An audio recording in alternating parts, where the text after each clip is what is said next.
أخي متى يصير منتخبنا السعودي مثل المغرب؟ متى والله إن أمنية نصير مثل المغرب في كأس العالم؟ يعني عندنا الإمكانيات وعندنا الدعم. اللاعب السعودي متى يصير مثل المغرب؟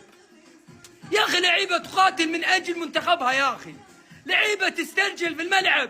المغرب رابع العالم في قطر، المغرب بطل أفريقيا على السنغال، المغرب بطل كأس عالم للشباب، المغرب بطل كأس أفريقيا. شجع خوتي وحبابي، باسكو عندي حبابي بزاف في اسكتلند.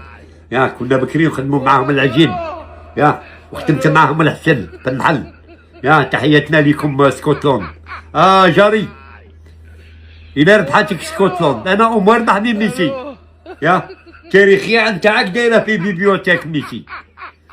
تاريخ كاع تاعك تاريخ كرة القدم تاع العرب دايره في بيبيوتيك ميسي. ما ربحتني الارجنتين ما ربحتنيش بكرون سكور.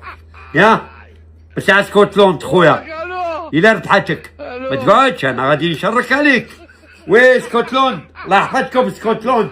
تحية اسكتلند خويا والله بيو اسكتلند. لاعبين تقطع التيشيرت من اجل المنتخب ولاعبين تجري ورا ميسي بعد البارتي باش تطلب التيشيرت نتاعو. ريت الفرق بين المنتخب المغربي ومنتخباتنا العربيه، ريت الروح القتاليه والجرينتا نتاع لعيبه المغرب اليوم. كيف تشوف المغرب تعادلت مع البرازيل وربحت اسكتلندا اليوم وتصدرت المجموعه، كيف تشوف المغرب وصلت النصف النهائي كاس العالم في قطر. هذا الكل ما جاش من فراغ، هذا الكل جاي من جرينتا، هذا الكل جاي من خدمه. تشوف ماتش اليوم لعيبه تقاتل في الملعب كل دقيقه كل دقيقه. راهي المغرب مركز من دقيقه واحد، راهي المغرب مركز من دقيقه واحد، لعبت قريب 95 دقيقه تقاتل في الملعب، ما خلاهمش يمركيو.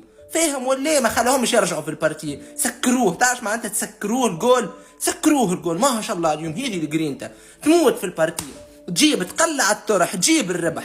ما شاء الله ما شاء الله. ان شاء الله شي يوم منتخبنا التونسي ولا الجزائري تولي عندهم الروح القتاليه هذه اللي عند المغرب ان شاء الله.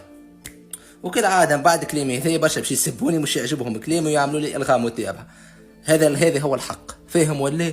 هذا هو الحق اللي وصلوا المغرب. حاجه اخرى. ما شاء الله ما شاء الله ما شاء الله. ربي يبقى عليهم الستر وحظ موفق لمنتخباتنا العربيه. السلام عليكم. ديما الله الله الله على المغرب. اقسم بالله منتخب عظيم، منتخب يا جماعه صرنا نتوقع انه بكل مباراه يواجه اي منتخب راح ينتصر عليه. اليوم المغرب ينتصر وبنسبه كبيره تاهلوا الادوار. هذا المنتخب يا جماعه عرفنا بشيء ان الكره العربيه تقدر تنافس بكاس العالم. الحضور، الشخصيه، اللاعبين اليوم يلعبون باقل مجهود. الشوط الثاني انا شايف اللعيبه يا جماعه قاعدين يلعبون باقل مجهود وقاعدين يفكرون يا اخوان بالادوار الاقصائيه. هم ضامنين التاهل، من كثر ما انهم ضامنين التاهل قاعدين يلعبون باقل المجهود امام المنتخب الاسكتلندي، وفعلا فازوا اليوم على المنتخب الاسكتلندي باقل مجهود. شوفوا احصائيات المباراة تدل ان المنتخب المغربي لعب بالشوط الاول، اخذ اللي كان يبغونه، خلاص هدوا الرتم بالشوط الثاني، وفعلا فازوا بعد ما هدوا الرتم. وحتى الاحصائيات المنتخب المغربي لو كان منتخب يبغى يسجل بالشوط الثاني ويساهل انه يسجل، هو المنتخب المغربي ما فيه نقاش. طبعا هذا الجدول المنتخب المغربي بالصدارة يا اخوان ب4 نقاط، الاسكتلندي عندهم 3 نقاط، والبرازيل لسه بيلعبون مع هايتي الحين بعد شوي. بإذن الله يا إخوان المجموعة تخلص زي كذا، البرازيل طبعا يكون الثاني والمغرب بإذن الله تاخذ الصدارة على البرازيل. منتخب عظيم وصراحة منتخب يشرف أي عربي. عموما صراحة مقطع مبروك إخواننا في المغرب، ولكل عربي أعطونا رأيكم في الكومنتات على المباراة، لا تنسوا لايك وفولو، حساباتي كلها فوق بغطي جميع مباريات كأس العالم. تشاو رجالتي. هذا المنتخب العربي الوحيد اللي تراهن عليه انه يروح بعيد. يا اخي اداء رجولي يا رجل، عندهم روح والله ما قد شفتها في اي منتخب. يا اخي تخيل انهم يرسخون في رؤوس اللاعبين ان نبغى نجيب كاس العالم. يعني ما وصلت انه نتاهل للدور 16، لا ناخذ كاس عالم. يا اخي هذا هو اللي يوصل اللعيبه الى هذا المستوى. اقسم بالله منتخب يرفع له العقال والقبعه واللي تبغى، منتخب جبار. فتعادل لك امام البرازيل وكان له حق بالفوز، فايز لك الان على اسكتلندا ومتصدر مجموعته، وباذن الله راح يتصدر وراح يصير باذن الله انه منافس كبير جدا جدا. والحصان الاسود على كاس العالم والله ما عاد صار حصان اسود، هذا صار منافس كبير للمنتخبات الاوروبيه، وصاروا يخافون منه وصاروا يحسبون له 1000 حساب.